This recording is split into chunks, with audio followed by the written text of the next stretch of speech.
Yeah, what do you want? You want another war story, huh? You want to hear about some other world getting wasted, eh? I knew you were the type.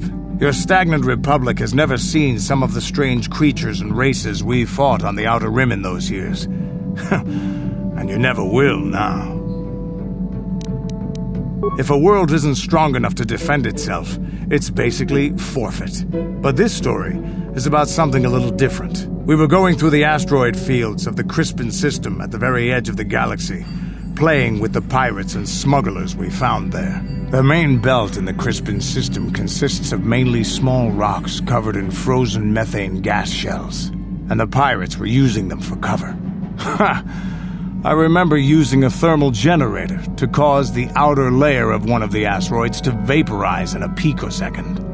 It blew out and shredded the 3 smugglers using it for cover. But that was a mistake. The asteroid I had targeted was smaller than most, maybe a dozen meters on a side. On the outside, it looked the same as any other, just a ball covered in frozen gas. But something must have been inside it, something inactive in the cold. The heat of my blast might have triggered something or woken something up.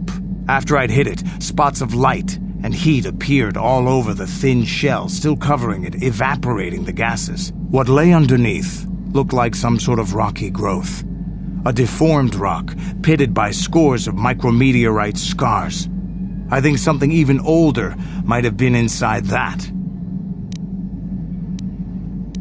Maybe, but maybe not. It started rotating faster and faster as we watched it. After a second, it started spraying fire, thermal projectiles that melted our armor like wax. We were caught completely by surprise. Before we could counterattack, it fled at an incredible speed. We couldn't catch it, but we could follow its hyperspace wake. We followed its trail as far as we could, heading away from the galactic core. When it finally led beyond the edge of our galaxy, we abandoned our efforts. Anything that wants to commit suicide in that great void is not worth our trouble trying to catch. That's the only story I have for now. I'll tell you some more stuff later if we get the chance. Is there something else you want to know? From what we saw from space, this world doesn't have a lot of people. I couldn't really have found much work here anyway, so I never had an interest. It looks like a farm world. The Republic has thousands of these places, ones that get by farming crops and hunting herds of native beasts. But I might have underestimated this place. It seems to be more than I thought. Do you have anything else you want to ask? Your choice. I'm...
Hey there, what can I do for you? No problem. Just so happens I've got one here I've been working on. Here you go. I'll just add it to our inventory. Anything else you need?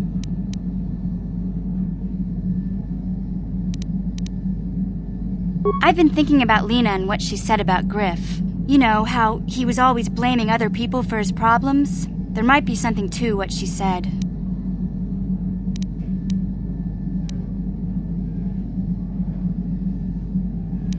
No, of course not. Not really. But what if it was his idea to leave me behind? I'm not saying Griff would just abandon me, but maybe he did want to leave me behind. Just temporarily, you know? He might have done that if he planned on coming back later, but things don't usually work out for Griff the way he planned, you know? And that's when he'd get in trouble. He was always borrowing money he could never pay back. He might have been trying to skip out on his debts when he left Harris. He would have to leave his little sister behind so it would look like he was coming back.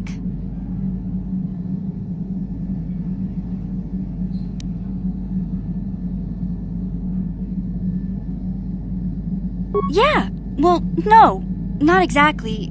Look, all I'm trying to say is that the more I think back, the more I realize I might be idolizing my brother a bit, not seeing all his faults. I still want to find him. I need to see him again. It's just that I'm not sure how I'll react when I do.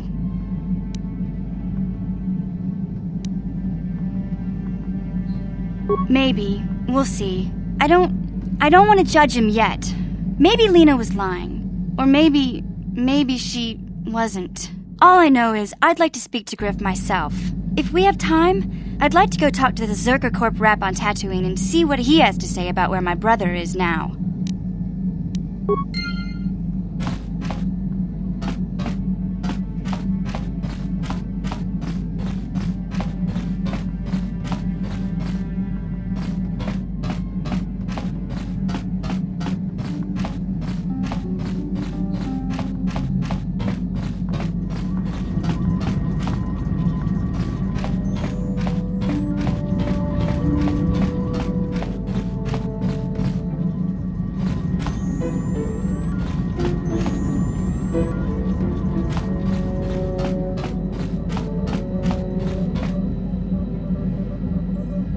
Yes, what's on your mind? Dantooine's a boring place. It's all plains and herders and small settlements. Perfect for the Jedi to lose themselves in, I guess. Well, that's all I can think of, at any rate. Have I been quiet? Suppose I have. I guess I just don't like being left out of the loop.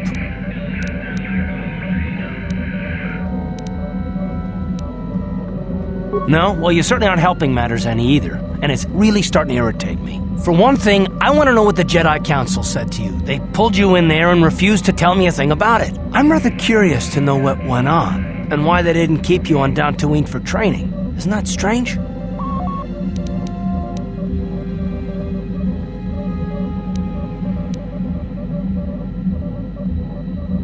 And why is that? You were a great help on Terrace, but why would they keep you with us? Don't they have to train you? That is completely beside the point. The Jedi encouraged you to stay with us, and I don't believe the reasons they gave. You're a neophyte Padawan who's been saddled with the responsibility of tracking down these star maps.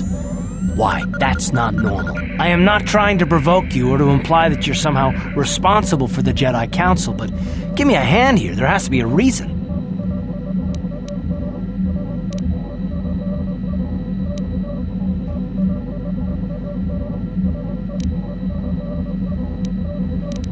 And what does that mean?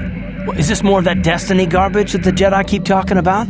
Well, that can't be it. Well, I'll tell you this much, I'm not going to wait around until I'm betrayed again.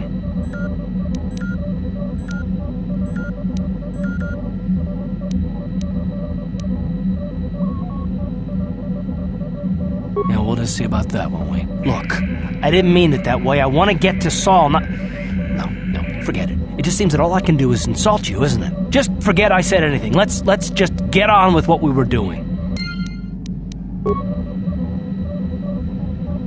How can I help? I do? How did you know? A Kinrath pup. It most certainly is not. I am a Jedi, remember? I have far too much mental discipline to reveal what goes on inside my mind with such obvious physical clues. My thoughts remain hidden, including whatever my feelings are for you. Whatever I think about you. That is you. Why must you be so impossibly infuriating? You know very well what I am really talking about. I am referring to the bond between us, the one the Jedi Council spoke of. Our connection allows us glimpses into each other's mind. We can feel some of what the other feels, and what I feel within you troubles me. A Padawan must receive considerable training. They must learn to control their emotions and darker impulses. Often it takes years before using the Force can be considered safe. The fact that you are so strong in the Force and have had such relatively little training could have terrible consequences. For you, and for everyone around you.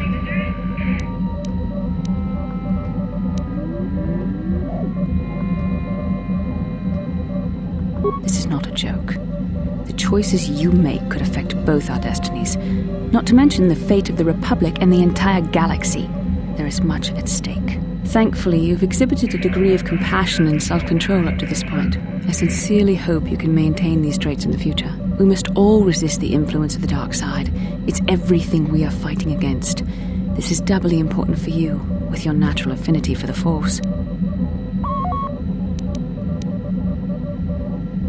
I'm sorry if I come across as harsh, but I am concerned for you, for our mission, and for myself as well. Our destinies are intertwined. Everything one of us does will have consequences for the other. Any reckless behavior on your part is likely to affect me as well.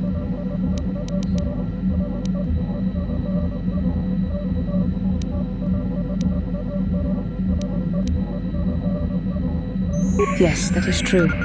I will do my best to guide you, but I am no master. Not yet. And there are times when I find the sheer strength of your power almost overwhelming. Your power could be a gift or a curse. When you need guidance or advice or support, I will do my best to help you stay on the path of the light.